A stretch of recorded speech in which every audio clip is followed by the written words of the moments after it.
Assalamualaikum, apa kabar teman-teman semua? Semoga teman-teman sehat-sehat terus ya. Nah, sebelumnya gue mau ucapin selamat datang di channel Bukan Perawat Biasa teman-teman. Dan gue mau ngucapin banyak terima kasih buat teman-teman yang udah bantu support channel ini dengan cara subscribe, share, serta like teman-teman. Gue doain teman-teman sehat terus, sukses terus, dan berkah terus ya teman-teman, amin. Nah, sebelum lanjut video ini, gue saranin kalau udah waktunya sholat, jangan lupa sholat dulu teman-teman. Jangan sampai video ini melalaikan teman-teman untuk melakukan ibadah teman-teman. Ya, sebelum kita lanjut, intro dulu ya.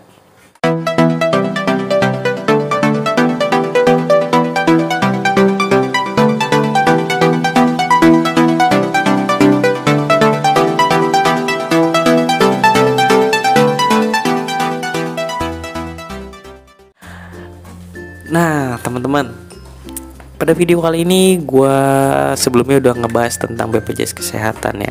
Sekarang gue mau ngebahas tentang BPJS Ketenagakerjaan ya. Ini BPJS Ketenagakerjaan. Ini juga sangat penting teman-teman menurut gue ya. Menurut pengalaman gue, ya teman-teman ya. Pengalaman lu apa sih bang? Ya maksudnya kalau ada pasien kecelakaan ya nggak bisa di cover pakai BPJS Kesehatan, bisanya di cover pakai BPJS Ketenagakerjaan gitu. Nah, BPJS Ketenagakerjaan ini penting banget teman-teman. Kenapa?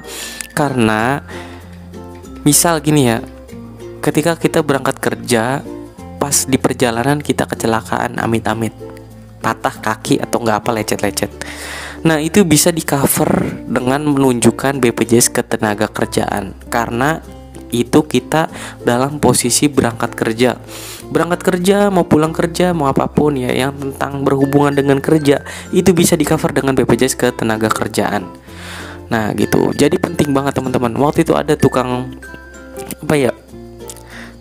ojek itu juga kerja ya. Tukang ojek wajib banget ya menurut gue punya. Kenapa? Karena waktu itu ada kecelakaan, patah kakinya dan nggak bisa pakai BPJS Kesehatan ya. Beda ya, BPJS Kesehatan sama Ketenagakerjaan ini beda ya. Ini beda teman-teman. Kalau kesehatan kan memang yang pasien sakit ya, benar-benar sakit ya, bukan kecelakaan akibat kerja.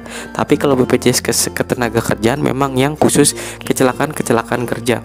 Nah, si tukang ojek ini nggak punya BPJS Ketenagakerjaan, otomatis dia harus bayar umum kalau mau dioperasi. Akhirnya dia ke RSCM, Rumah Sakit Cimande di Sukabumi ya, terkenal banget.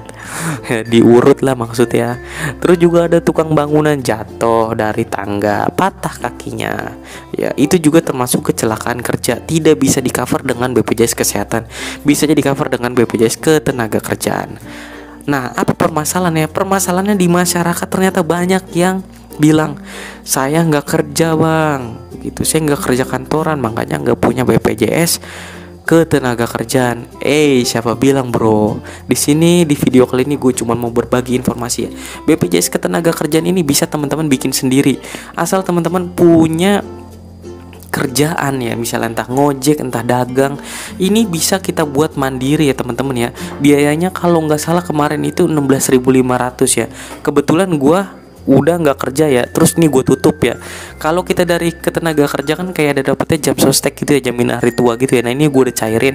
Terus ditanya sama BPJS-nya waktu gue teleponan, waktu kirim WA gitu ya, ini mau ditutup atau bagaimana? Jangan ditutup kata gue. Bisa emang bayar mandiri, ternyata bisa teman-teman ya.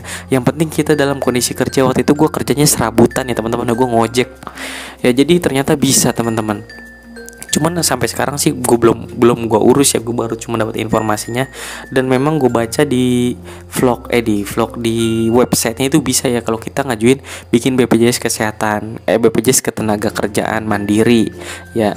Itu nanti dipotongnya kalau nggak salah waktu itu 16.500 teman-teman gitu. Tapi di mandiri, di BPJS Ketenagakerjaan mandiri ini dapat info itu gua nggak dapet yang kalau ikut yang mandiri ini, Ketenagakerjaan mandiri itu nggak ada jaminan hari tua, cuman ada jaminan keselamatan kerja gitu. Gimana ya, jaminan kecelakaan kerja itu pasti ada, cuman jaminan hari tua itu nggak ada teman-teman gitu ya. Buat gue sih nggak masalah ya, karena kita nggak ada yang tahu ya. Ya benar kalau di dalam Islam ya, jodoh, maut, apalagi sih ya itu tidak ada yang tahu, dan rezeki itu nggak ada yang tahu datangin dari mana. Ya kan kita nggak ada yang tahu kan datang kecelakaan apa, terkepleset ntar gimana gitu.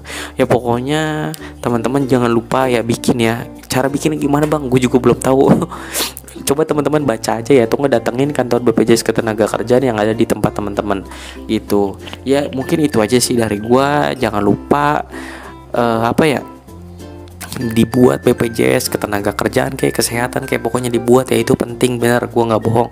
Karena kecelakaan kerja itu banyak banget ya di rumah sakit ya, entah kena gerinda lah, tukang bangunan lah, kuli lah, ojek lah, tukang dagang lah gitu ya. Intinya kecelakaan kerja ya teman-teman bisa di cover menggunakan BPJS Ketenagakerjaan, setahu gue begitu teman-teman, karena gue baca di websitenya waktu itu ya.